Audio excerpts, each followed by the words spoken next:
ஒரு அழகான கிராமத்தின் ஓரத்தில் பெரிய மரம் ஒன்று இருந்தது. அந்த மரத்தின் வேர் அருகில் ஒரு சிறிய எறும்பு குடும்பம் வசித்தது. அந்த எறும்பு மிகவும் உழைப்பாளி. காலையிலேயே எழுந்து உணவு தேடி சென்று தானும் குடும்பமும் பசிக்காமல் இருக்க தினமும் சிறிது சிறிதாக சேமித்து வைத்துக் கொண்டது. அதே மரத்தின் கிளையில் ஒரு சோம்பேறி வெட்டுக்கிளி வாழ்ந்து கொண்டிருந்தது. அது நாள் முழுக்க பாடியும் விளையாடியும் மகிழ்ந்து கொண்டே இருக்கும்.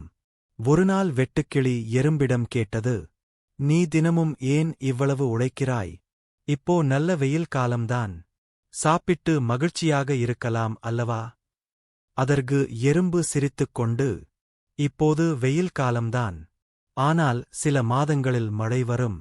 அப்போது உணவு கிடைக்காது. அதனால்தான் நான் சேமிக்கிறேன்" என்றது. வெட்டுக்கிளி அதை கேலி செய்தது. "அதெல்லாம் பின் பார்க்கலாம்.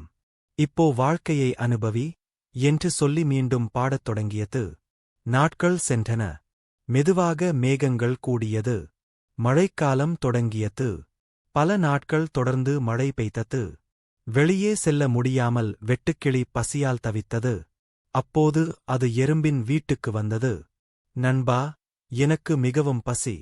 தயவு செய்து உதவி செய்" என்று கேட்டது. எறும்பு கோபப்படாமல், "நீ முன்பே உழைத்திருந்தால் இப்படி ஆகாது.